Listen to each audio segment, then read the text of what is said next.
Hey, Brian from SnakeBytes here. It's a crazy time of the year and there's tons of things to be excited about. I'm going to show you the things that keep me fired up each and every day you're watching SnakeBytes.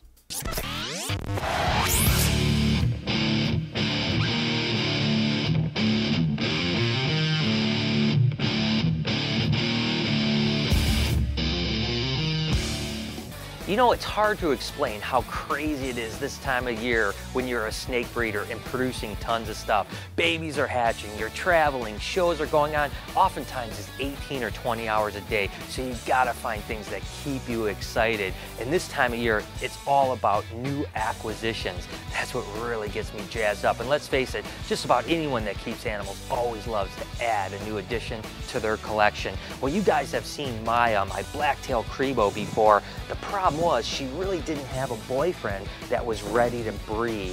Well, guess what? I was down in Texas and I was so excited to come across this captive-born black-tailed Crebo. He's a beautiful animal, and he's actually the orangest and most hyperish one I've ever seen. So I just can't wait to see what the babies might turn out to be. As a matter of fact, his name is now Rico, so he's a pretty cool animal. Again, can't wait for baby Crebos, hopefully next year. But I tell you, I've been getting a lot of really cool stuff, and there's a new ball python project I'd love to show you guys. So let's go ahead and take a look at that. What animals was Lori the most upset about Brian bringing into BHB? A, leopard geckos, B, alligators, C, anacondas. Go ahead and comment down below with your answer and check back later in the show to see if you're correct. There's always tons of ball python projects that are kind of floating around, but every now and then something new comes out of West Africa that just completely blows people away. And the bamboo stuff happens to be one of those mutations that's really just extremely hot right now. Now, I picked up this pastel bamboo a couple weeks ago, and I'm just excited to finally be in the project. And the fact that it's a double codom makes it even cooler. But the animal I was really jazzed about in the bamboo project that I was able to pick up was this super bamboo male. That's right, they actually produce a white snake super, but the difference is you can still see a little bit of pattern on the super bamboo, which makes it cool because you're not just buying just a white snake. But again, it's the combinations that this guy are gonna produce that has me super excited. I tell you what, guys, it's gonna be a huge project over the next few years. Another new project out of West Africa that I was fortunate enough to pick up are these bongo ball pythons. Again, it's a codominant mutation, and the bongos themselves are pretty interesting. They look completely different. They're really dark, and you guys know I love the earth tone stuff, but the supers and other combos are really mind-blowing. So I'm excited to be working with the bongos for sure. And lastly, another mutation that just came out and available this year for the very first time are these Saharas. Now, they're a codominant mutation as well, and they're kind of a gene enhancer in the sense that they come out really clean and make things even more bright. So I think when we start breeding them into mutation, the Saharas are going to be really cool animals. I'm just excited to get into a few new projects that are really cutting edge. I tell you what, guys, I've been picking up stuff like mad, not just colubrids and ball pythons, but even some animals with legs. Let's go check out a few of the leopard geckos that I just added to the collection. So I've been going a little bit of leopard gecko crazy this year. It's the first year that we've actually produced a bunch of them. It's really spurred my interest to get more. So when I was down in Texas, I was able to pick up these little guys. Now, they're just small right now, but these are actually giant trempers that are het raptor. And again, the giant trempers get really large, much larger than a normal leopard gecko, and they're just really pretty too. So hopefully in the next year or so, we'll be producing some really big leopard geckos. I also picked up these guys here, and oh, they are so beautiful. These are little lavender stripes, and my gosh, are they pretty. They're little feisty buggers too. But again, these guys are just sub-adults. When they get to adulthood, man, they are gonna really pop. And check out this male I picked up. This is actually what they call a G project. It actually came from Matt Baronik's line. It's just a really beautiful leopard gecko, and again, the brilliant color is what makes this animal so incredible.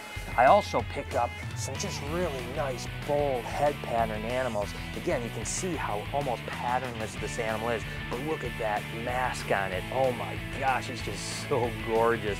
I just love that bold head pattern, and then that patternless body makes for a really incredibly beautiful animal. And check these guys out. Oh my gosh, these things are probably the prettiest leopard geckos that I've gotten so far. And these guys are little raptors. Look at how gorgeous that is.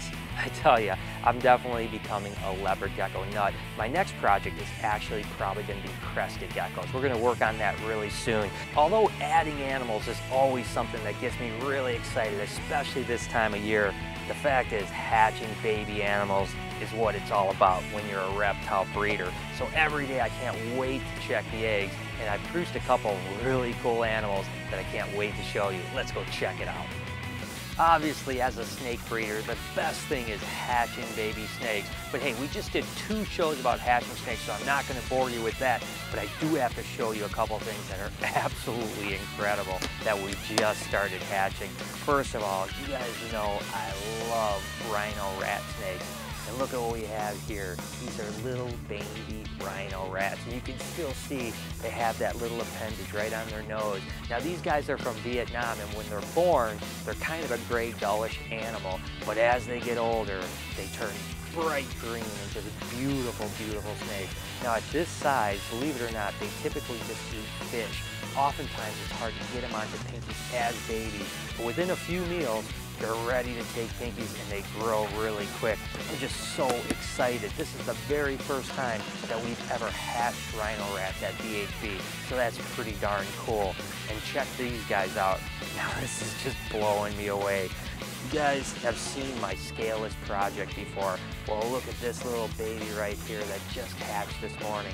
This is actually a diffused or blood red scaleless corn snake.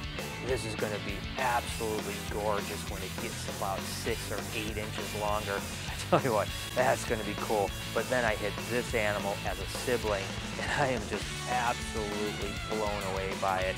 This is actually what they call a fire scaleless, or a blood red albino scaleless. Wow, and again, the blood reds are diffused, get better as they get aged. They get more red. I can't imagine what this is going to look like when it's a year old. Man, I just tell you, I love hatching snakes. It's kind of a mundane task, but for whatever reason, I just really like getting baby snakes set up. So after they hatch, it's just basically a matter of identifying the morph, and you can see there's a bunch of different colors in this group here, and you just got to make sure you have the right color. This happens to be a ghost corn. You put them in their cage, we mark what clutch, what mutation they are, and we just keep on moving on. But there's something about filling up racks. I just love that feeling. And you can see this entire rack right here has filled up just in the last week or week and a half.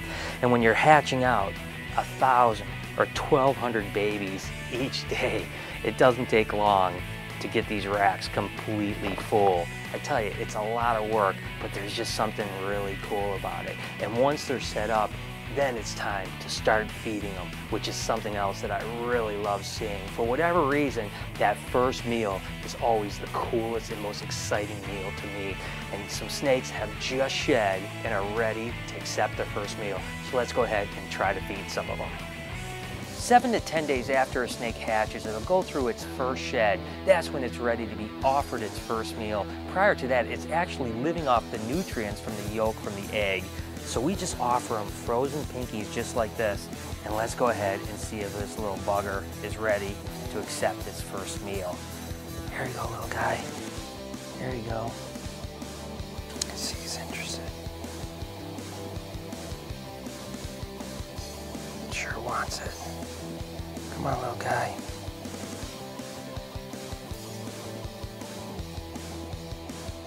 There it goes. It's always a great feeling to see a snake accept its first meal. And look at that one go.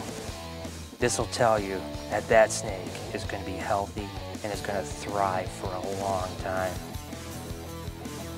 I'm really not sure why the first meal is so satisfying for me to see him eat, but I tell you what, That's just an awesome experience. Every time I see a snake eat for the very first time, it just makes me realize that what I'm doing is all worth it. We're hatching baby snakes like crazy, but we're still getting clutches. So every day I come in, I get to see these beautiful animals wrapped around a clutch of eggs, just like this ghost ball python right here that was bred to a mimosa, which is a ghost champagne. You see, she's definitely not wanting me to take her eggs, but I need to get her off of her eggs and artificially incubate these guys. And she's got a really nice clutch for a not so big girl. She's only about 14 or 1500 grams, but look at that clutch of eggs. There's 2, 4, 6 good eggs and a little bit of a slug here. You never want to see these guys, but still, it's cool to get 6 eggs for sure. I tell you, it's things like this that keep me wanting to come into work every single day. As you can see, there's so many things to be excited about each day as a reptile breeder. The last thing I want to talk about is planning. This is the time of year where you have to plan what babies you're going to hold back and raise up for the future, what animals you're going to buy and bring in, the new projects, even plan where you're going to go to reptile shows. It's just an exciting time to be a reptile breeder. Hey, did you guys see that new show on Sci-Fi? It's called Joe Rogan Questions Everything. I haven't seen that yet. It's a good show, man. What's up, man? Jordan? Does that guy have any emotion whatsoever? Dude, he's like that all the time. He never has a reaction, but I bet you I can break that reaction. What are you gonna do?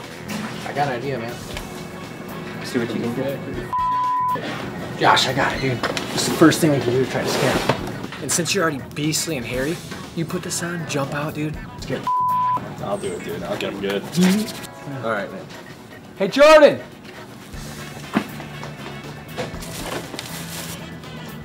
Whoa!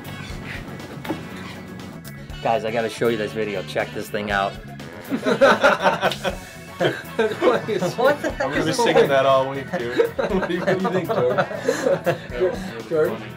Dude, something like that? What's wrong with this guy? I don't know. All right, go back to work.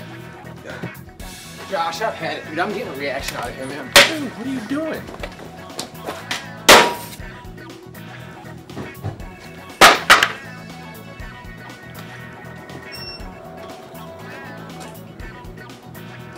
What? What? Ah! Ah! I was just trying to help. So today you guys got to see Brian get excited about everything, all the things he lives for. So I want to know, what gets you guys excited? Is it buying a new pair of shoes or eating your favorite food? Leave a comment below and let us know. What animals was Lori the most upset about Brian bringing into BHB? If you said B, alligators, you're 100% correct. Good job. So there it is. I hope you guys enjoyed the show. There's certainly so many things to be excited about this time of year. And if you want to follow those things, go ahead and hit me up over on Facebook and Twitter at SnakeBytesTV. Until next week, you've been watching Snake Bites.